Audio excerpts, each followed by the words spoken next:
Guys, this is Vysh from Vysh. Chapter 4, we were doing part 2. Meanwhile, there was some technical glitch and I had to stop that video in between. So that is why we have to do one more part, which will be a very small part. And MCQs again, a lot of questions were coming. So that is why again I'm telling subject-wise packages are there now, because I'm not sure why students wanted separate packages. If it is for non-UPSC students, I can understand, but UPSC students should go for the entire course, which will cover all your syllabus. Okay. And regarding who is making these MCQs, all the MCQs 65 test is made personally by me, including the revision charts and snippet cards. Okay, 6,500 MCQs have been made taking into consideration the entire UPSC syllabus, all the standard textbooks, PIB, current affair from almost 8 standard national newspapers. So content, again, if you have not seen the samples and that is the reason you are hesitating to buy, then let me know in WhatsApp. You can see the number here. You can just WhatsApp me. I'll give you more and more samples. Okay, because there are enough and more samples already out in YouTube, and in a YouTube community tab it is there, Facebook page it is there. Daily we are posting it. Okay, even today you can go and see there are questions posted and students are answering it. Okay, so if you have not seen the sample, then we can help you. Else, whatever mode of preparation, please practice MCQs. Okay, whichever source you are doing, whichever channel you are doing, or whichever institute which you are doing, please make sure that remaining 130 days, if you don't practice MCQs, you are risking your 2019 prelims. Okay, how much ever you do mains preparation, how much ever you do lots and lots of bulk textbook completion and all, if you don't practice the UPSC level of MCQs, then all your effort will be waste. Okay, so please make use of that time which you have, the remaining 120 days. Please make use of it.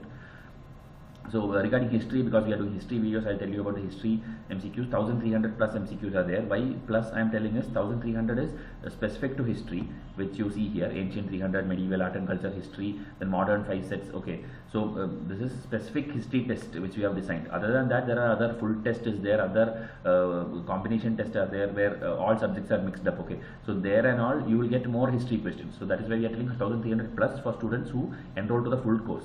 So if you buy only history, then this is how it will look. It will have 1300 MCQs with detailed explanation taken from the same spectrum. R.S. Sharma, Satish Chandra, all these textbooks have been covered, okay, in detail, whichever is important and relevant for UPSC. Okay, and revision charts are there. At least out of 150 revision charts, I think at least 60 are history. Okay, history specific, because history is more data oriented, or you have to buy heart lot of things. Lot of names are there, lot of dynasties are there, lot of tribe names, art and culture, dance forms. So these are things which you need to buy heart. Okay, from charts. So that is why you have to get that. And history we have more. Okay, so history alone, the price you can see on the screen. Modern history alone also, I don't know why students need such a subset, which alone won't help you in prelims. Okay, it will help you, but that alone won't help you. But still, if you need only modern history 5 sets, 500 MCQs, you will get it for 999. Okay, so this is the history part. Remaining everything is there. You just see the recent last 2-3 videos prior to the Satish Chandra video. You will see more samples and more explanation and insights into the prelims courses for 2019.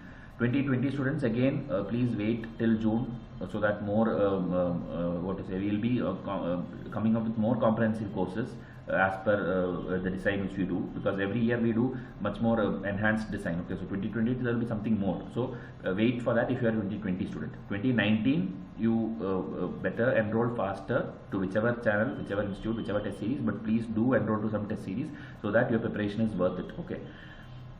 So that's about it. Now we'll just finish off this chapter, because as I told, we had to stop in between because of a technical glitch.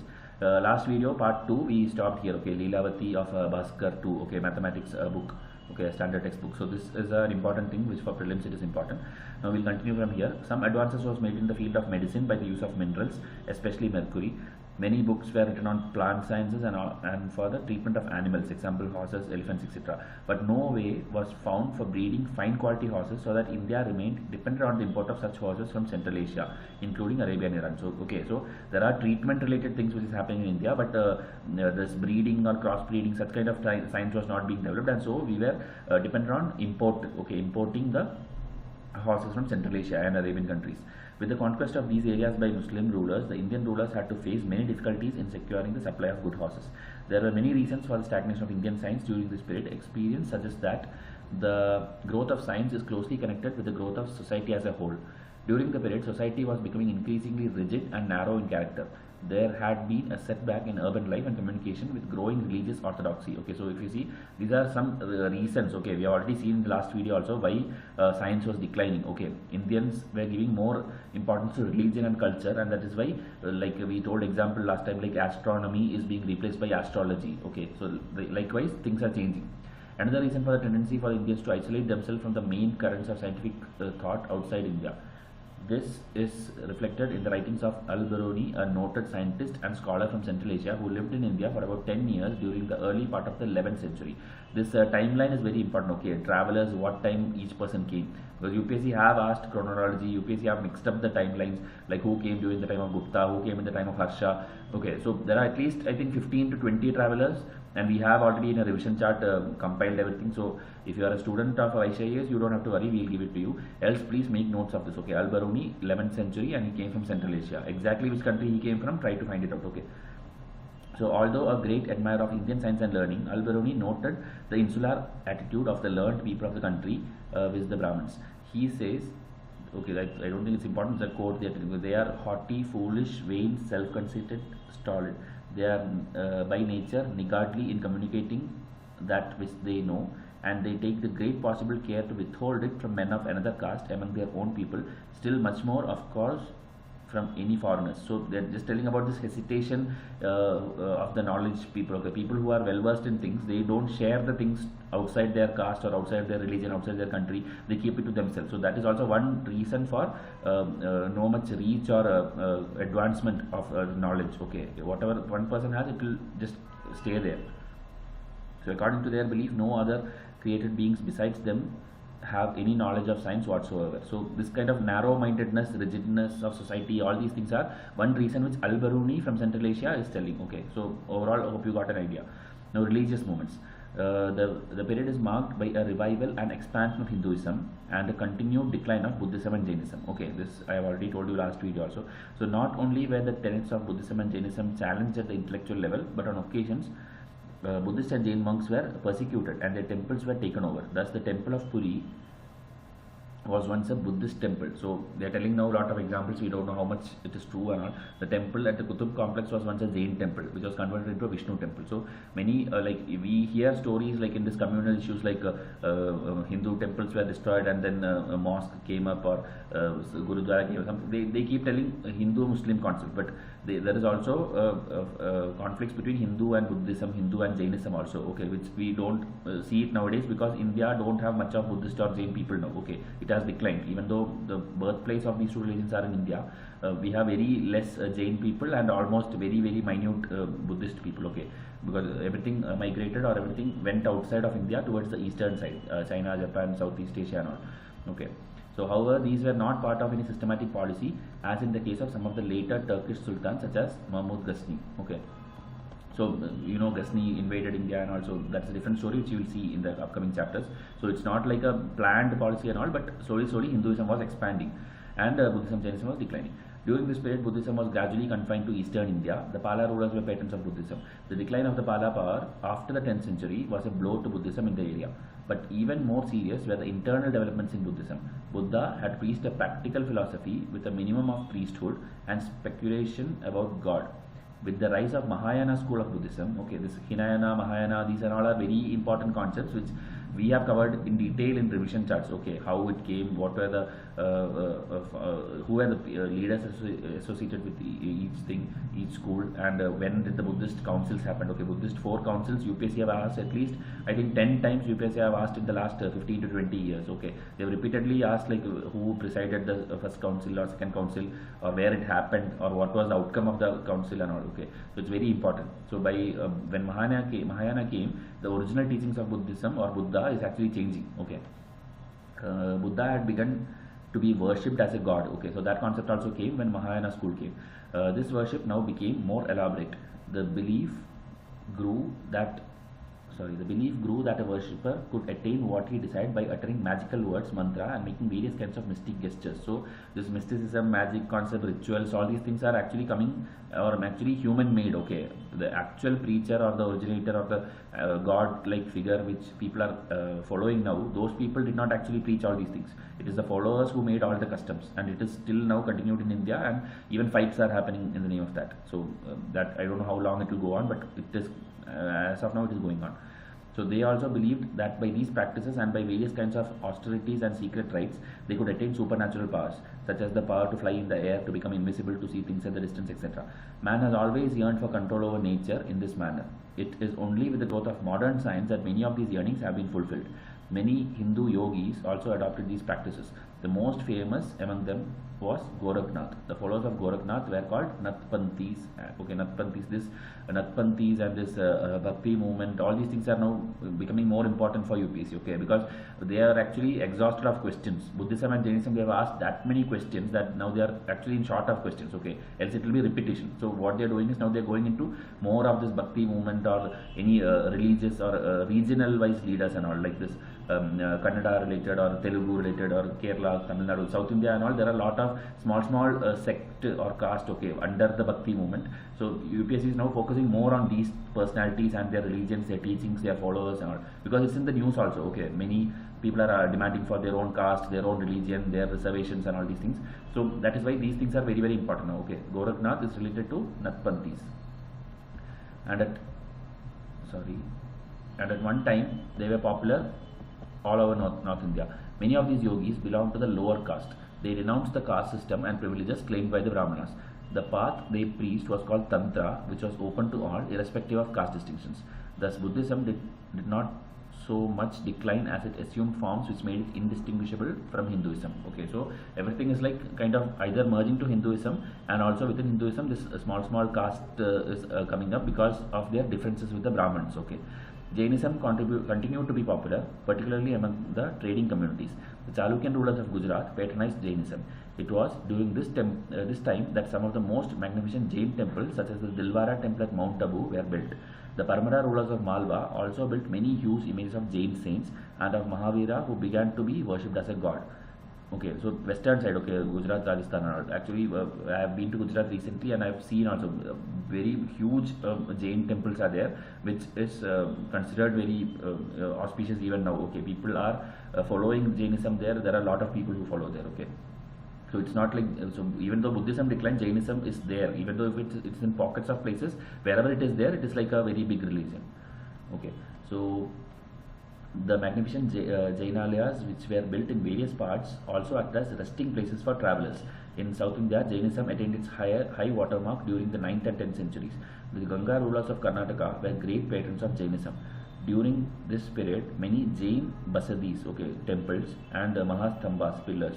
So these terms, it's actually very easy. These words are easy, but UPSC used to pick up these italic words where it will have some meaning. Okay, they'll ask like, what does it mean? So basadis is temple and mahastambhas are pillars, were set up in different parts. The colossal image at Shravanabelgola was set up during the time. Okay, this Shravanabelgola is also in news. It was in news last year, and it was asked also by UPSC. Okay, the statue is about 18 meters high and was cut out of granite rock. It shows the saint standing up, practicing rigid austerities, unmindful of the snakes coiled around his feet and the anthills which had grown up. Okay, so this Shravanabelgola, you try to answer in comment section like who is this or for whom that idol is made. Okay. We have MCQs related to that. I have already posted samples also. UPSC have asked detailed questions about Jainism and this place, okay, in Karnataka, Shravanabelgola. So try to find out more details about it. Okay, they can repeat the question. So the Jain doctrine of the 4 gifts, learning, food, medicine and shelter, okay, helped to make Jainism popular among the people. In course of time, the growing rigidity of Jainism and the loss of royal patronage led to the decline of Jainism. Okay, so here you saw like the western kingdoms. Okay, Paramara rulers were there. Then previous video I told you Pala rulers were there. There were people who were giving royal patronage, okay, to Jainism and Buddhism. So slowly when it declined, and also the religion became rigid. Okay, like there are many rules which you have to follow to become an actual Jain. Okay, you should not eat a particular thing, you should not do some particular thing, you should not kill something, so there are steal something. There are many things which are very, very rigid. Okay, you cannot lie.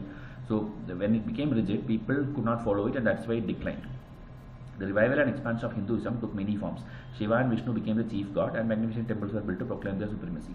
In the process, many local gods and goddesses, including the gods and goddesses of tribals who became Hinduized, became subordinate to their consorts. In eastern India, the consort Tara, the consort of Buddha, Durga, the consort of Shiva, Kali, etc., became themselves as the chief object of worship. So, this again telling Jaina Buddhism is over, and now they are the Hinduism and the tribal gods, everything is becoming more and more popular.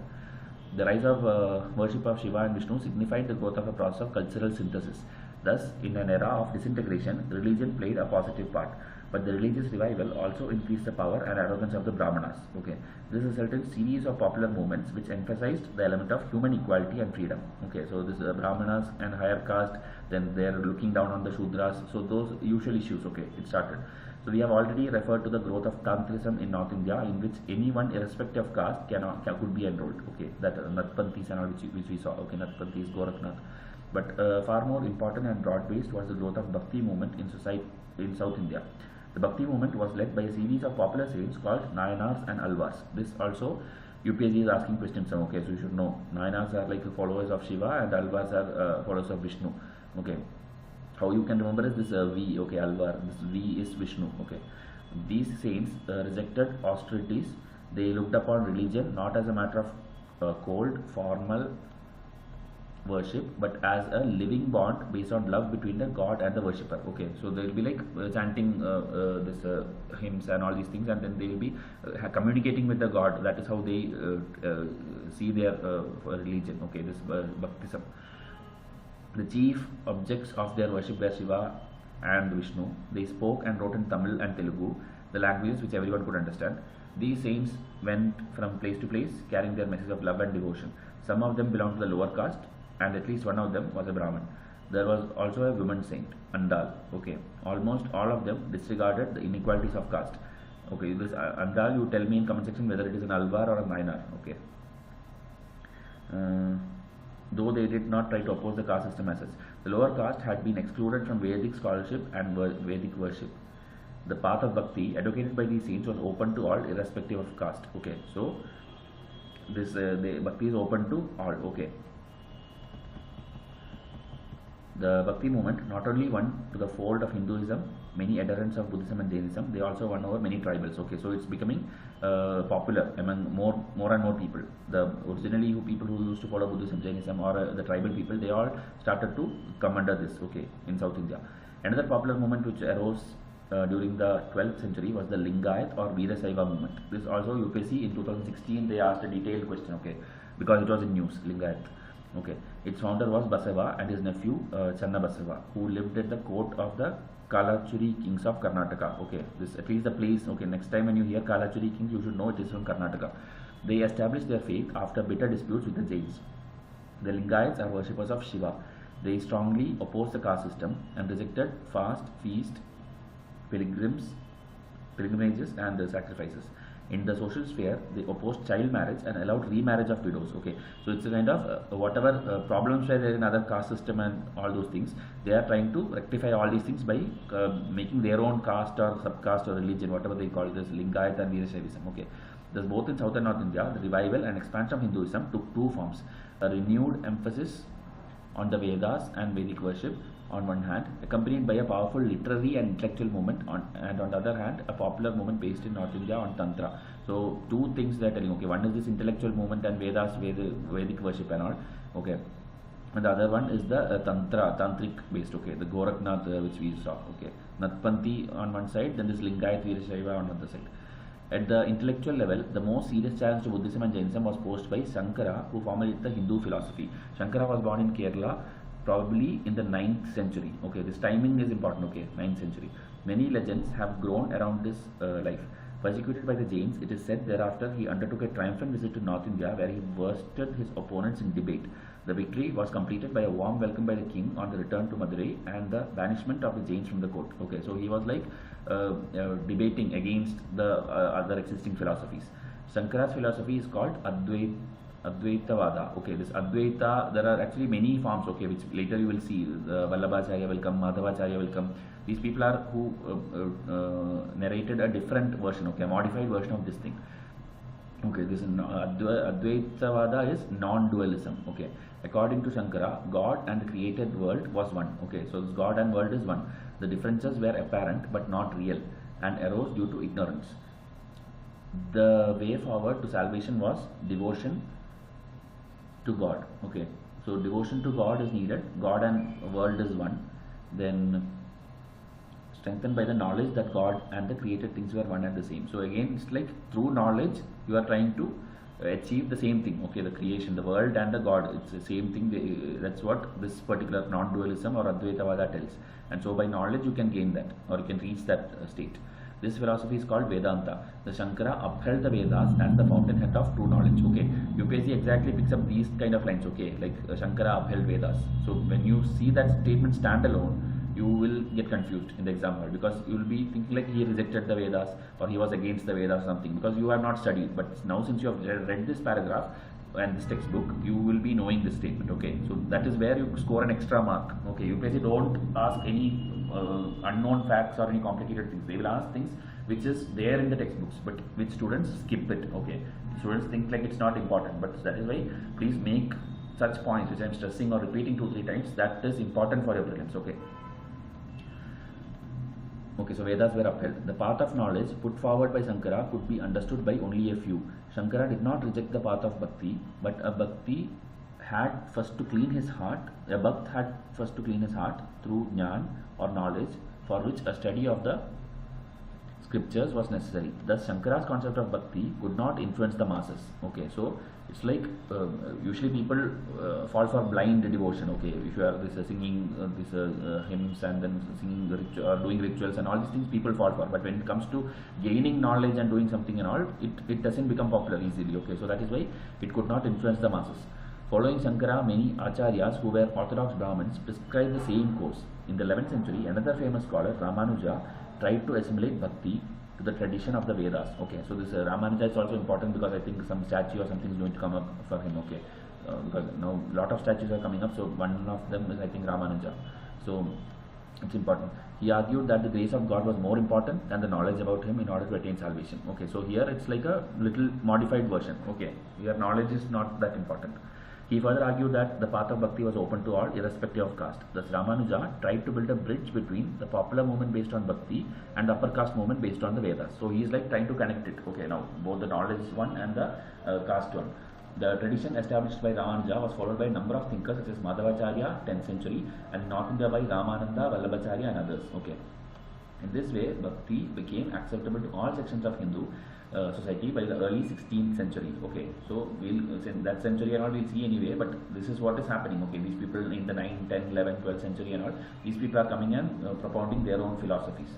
These questions, just pause and see, because if you are able to understand these terms, that means you have listened to the lecture properly. Okay, Shreni, Samant, Bhaga, Vishti, Mlecha, Advaitavada. Okay, all these terms, it is like in italics only it was there, and that's why I remember I paused and explained to you what each word is.